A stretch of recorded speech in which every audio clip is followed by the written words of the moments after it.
In just 10 minutes, I'm gonna talk about what it took me over 2 years of real life dropshipping experience, of hard work and dedication, late night sleep. I literally wish there was a video like this from day one, because this would have helped me so much and it would have made me understand, and my mentality would be so much more clear. I'm not a fan of wasting people's time, so let's get started.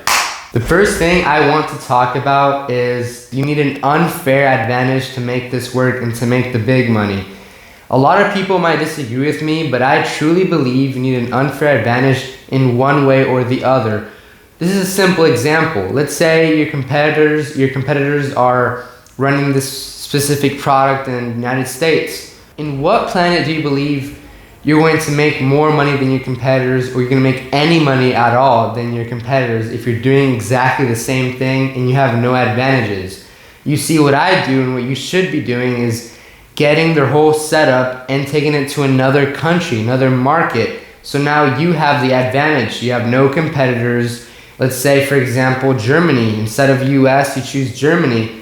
What payment processor does Germany use? PayPal. Guess what? They don't have a PayPal account. So now you have an unfair advantage because of the PayPal account. And now you're free of competitors because let's say you have a strong PayPal account that lets you make $500,000 a month. And none of the competitors have that. So now you have an unfair advantage which will let you make a lot of more money. I truly believe to make this business work, you need an unfair advantage in one way or the other. This could be insiders. My friend Ben Fashani recently got insider banned because I guess a competitor wanted to ban him, because some people out there are like that. They're unethical. There's a lot of unethical people in this business and in all businesses, truthfully, but in one way or the other, you need to find your unfair advantage, whether it is payment processing, where you have a strong payment processor and they don't. How on earth do you think you're gonna outcompete people with no morals, people who would pay to take someone down? So this is why I truly believe you need an unfair advantage. It's a way of protecting yourself. There is stuff that you can change, obviously, your offers and angles. It's not a real advantage just because they can have the same offer and angle you do. Another way you can have an unfair advantage is suppliers. You have access to a supplier they can't have access to. You have a supplier which no one else knows. The reason I emphasize on this is because all of my winning products had an unfair advantage in one way or the other. Break even does not mean break even. Break even actually means unprofitable, because even though you're break even that day, that does not mean you're break even forever. What I mean by this is basically, if you have, let's say, a break even week, your whole week was break even. You had $10,000 in sales. Let's say you spent ballpark $4,000 on ads, $3,000 on product cost, and then you have like room to spare $1,000 or a bit over that. But then you have payment processor fees, extra fees, some chargebacks for that week. Okay, you're break even that week, right? We understand that. Guess what? You're gonna still have refunds later on. You're going to still have stuff you did not know you were going to pay later on. So, and then you have to add the factor of your time. If let's say your time is worth more than 9 to 5 from McDonald's, then you actually lost money, because that, to make $10,000 a week, you spent so much time, and if you ended up being break even, you're actually negative, at least negative $1,000 in my opinion. And you also have to factor in if you're paying VAs. And another thing you do have to keep in mind is the majority of gurus out there are flexing their revenue as profit. Because if they show their profit, there wouldn't be anything special about what they're doing. You have to have the end in mind, in my opinion. And the end in mind is definitely not just to make revenue, to flex the screenshots. That's definitely not the end in mind. A recent realization I had is e-commerce is one of the best business models in the world. In my opinion, it is the best, and it probably forever will be the best, because the internet has a lot of speed. The market is massive, right? The entire planet. But this is a big one. E-commerce probably has one of the lowest profit margins of many business models. It's great and all, but e-commerce does have very low profit margin. E-commerce is known to generate a lot of revenue. That's another thing. E-commerce generates a lot of revenue. There's a lot of clothing brands that do 30 million a year. Crazy amount of revenue.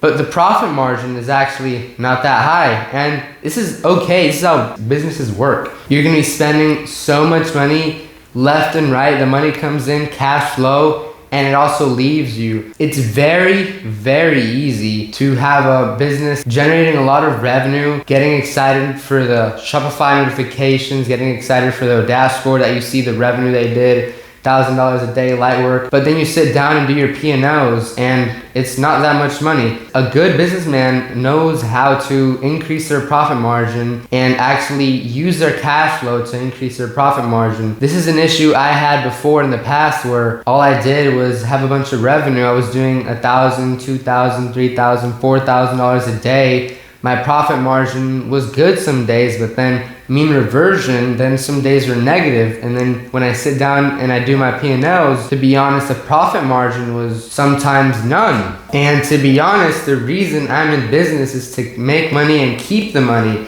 You know, it's not how much money you make, it's how much money you keep. I don't want to be chasing the revenue goals if my profit margin isn't really that high. I joined business to make real, tangible, liquid money. I never did that to make a bunch of revenue and pay all the banks and keep none. And probably it's true for you as well. You also want to keep the money that you make. So you have to be very careful in e-commerce especially that your profit margin isn't going to zero or negatives. And there's a lot of cases where actually your profit margin can go to negative. You can have a really good month or a really good couple weeks and then your payment processor either bans you or Stripe has a payment hold forever, or you don't know when you're gonna have the money back, so now you're negative money. The next thing I wanna talk about is partnerships. I had a different opinion on this a few months ago, but now I finally changed my mind. Basically, all of the people I've seen go from nothing in dropshipping and e-commerce to being at least successful or at least generating a lot of money in this business, real money, they've all had partnerships. And that's what changed my mind. I used to believe, well, the risk to reward ratio was pretty low. You know, there's a high chance of getting scammed and the benefits aren't that clear. Now I changed my mind. If you find someone with the same vision as you, a person that isn't out to scam you, a person that actually wants to grow a business together and you can work with them greatly and the personality fits, it's the best thing ever because now your worth ethic can be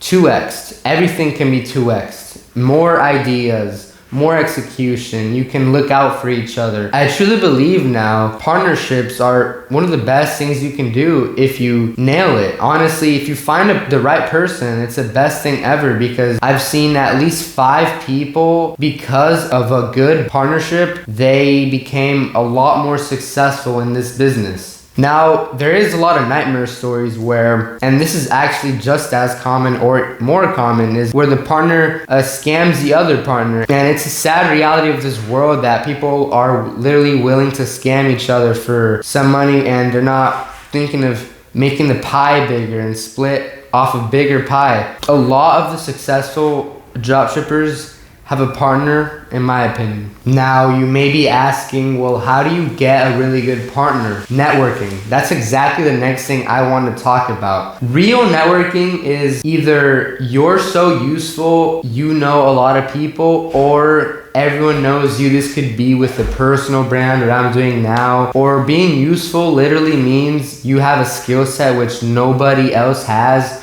or you're the best in that skill set. And this is how you network with people. You have to be useful. You have to provide mutual value. Networking just for the sake of networking, hi, hello, no. You're not gonna find a dude on Discord and now everything is resolved. And you gotta find talent too. There's some people that you have to avoid, and you have to, with experience, you know what people to avoid, what people not to avoid. Over time, you'll know if a person is legit or if a person isn't legit almost immediately. But you need to learn how to network, and it's not some magic. It is be useful or be known, in my opinion. Personal brand is great. If you have a large audience, everyone basically knows you in the niche.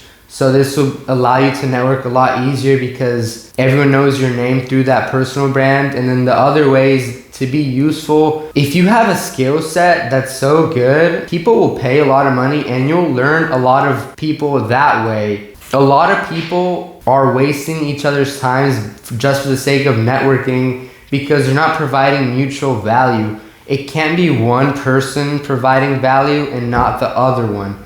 It has to be both, and this is how you network the right way. A good network will also give you an unfair advantage and will help you in business a lot. It's going to be easier to find business partners. It's going to be easier when you have an issue and you need help. It's going to be easier to know who insider banned you. It's going to be easier in so many situations. My advice is to be authentic and be legit, have a good reputation, and truly be useful for other people. Now I have to wrap this video up for you guys. If there's a video idea that's good in the comments, I'll give you a shout out and I'll make a video on it. Leave a like and subscribe and check the description if you want to have my Instagram, Twitter. This video is done, guys.